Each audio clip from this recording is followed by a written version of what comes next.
அஸ்ஸலாமு அலைக்கும். Welcome to foodie with Binu channel. இன்றைக்கி நம்ம செய்து காமிக்க போகிறது சில்லி சிக்கன். சில்லி சிக்கன்னா எனக்கு ரொம்பவே பிடிக்கும். அதே மாதிரி தான் ஃப்ரைட் ரைஸ் ஆல்ரெடி நான் வீடியோ போட்டிருக்கேன். நம்ம சேனலை நீங்கள் புதுசாக பார்க்குறவங்களா இருந்தால் கண்டிப்பாக சப்ஸ்கிரைப் பண்ணிவிட்டு நீங்கள் பாருங்கள். ஆல்ரெடி நிறைய பேர் சப்ஸ்கிரைப் பண்ண எல்லா ஃப்ரெண்ட்ஸுக்கும் ரொம்ப ரொம்ப தேங்க்யூ. இன்றைக்கி நம்ம சில்லி சிக்கன் எப்படி பண்ணதுன்னு பார்க்கலாம் வாங்க. இப்போ சில்லி சிக்கன் ஒரு 10 வரமிளகா நான் தண்ணியில் வெந்நீரில் தான் ஊற போட்டு தனியாக வச்சுட்டேன். அந்த வீடியோ ஷூட் பண்ண விட்டுட்டேன். இப்போ ஒரு குட்டி தக்காளி 3 தக்காளி அதையும் வெந்நீரில் ஊற போட்டு வச்சுருக்கேன். இப்போ நம்ம வெந்நீரில் ஊற போட்ட 10 வரமிளகா நல்லா ஊறிடுச்சு. ஊறின பிறகு அதில் கொஞ்சம் தண்ணியை விட்டு இந்த வத்தல் மிளகாயும் போட்டு மிக்சியில் நல்ல பேஸ்ட்டாக அரைச்சி எடுத்துக்கிடணும். அது தனியாக ப்ளேட்டில் நம்ம எடுத்து வச்சுக்கலாம்.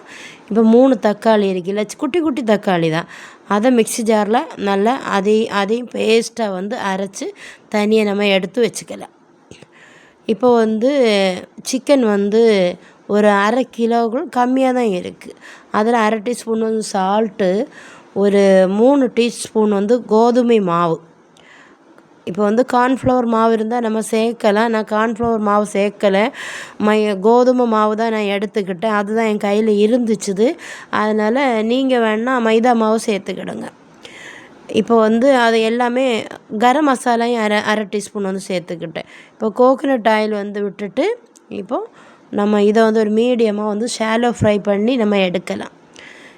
இப்போ எடுத்து நல்லா ஓரமாக வச்சுட்டு வேறொரு கடாய் எடுத்துகிட்டு நான் பொரிச்ச எண்ணெய் தான், அந்த எண்ணெயில் ஒரு 2 டீஸ்பூன் சேர்த்துக்கிடுங்க கோகோனட் ஆயில். அதே எண்ணெய் சேர்க்கும் போது நல்லா இன்னும் டேஸ்ட்டாகிருங்க. அதுக்காக தான். இப்போ ஒரு சின்ன துண்டு இஞ்சி நல்லா குட்டி குட்டியாக அரிஞ்சிடுங்க. ஒரு முழு பூடு நல்லா உளித்து அதை குட்டி குட்டியாக நல்லா கட் பண்ணி எடுத்துக்கிடுங்க. சாப் பண்ணி போட்டாலும் போதும். ஒரு பச்சை மிளகு அதையும் சேர்த்துக்கிடுங்க. சேர்த்துட்டு நல்லா பொரிய விட்டுடுங்க. கொஞ்சம் நேரம் நல்லா வதங்கி வரும், நல்ல ஒரு மணம் வரும் பார்த்துக்கிடுங்க. அந்த ஸ்டேஜில் நம்ம அரைச்சி வச்சுருக்கோம் இல்லையா வத்தல் மிளகு, அந்த பேஸ்ட்டை நல்லா அதில் அந்த எண்ணெயிலே கொட்டிட்டு எண்ணெய் பிரிகிற மாதிரி நல்லா வதக்கி எடுத்துக்கிடுங்க. அதுக்கப்புறம் ஒரே ஒரு ஆனியன் தான் நான் எடுத்துக்கிட்டேன்.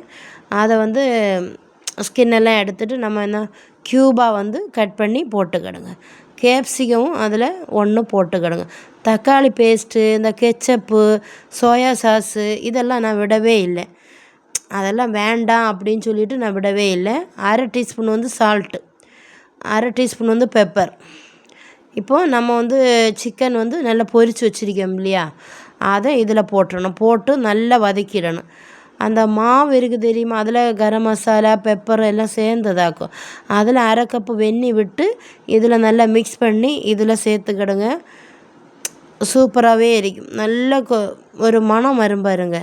அந்த ஸ்டேஜில் மல்லி இலை போட்டுக்கிடுங்க. நம்ம இந்த ஸ்ப்ரிங் ஆனியன் சேர்க்கலாம். கையில் இல்லாததுனால நான் சேர்க்கலை. கண்டிப்பாக நீங்கள் அதை சேர்த்தா நல்லா தான் இருக்கும். 1/2 டீஸ்பூன் சால்ட்டு. கண்டிப்பாக நீங்கள் ட்ரை பண்ணி பாருங்கள்.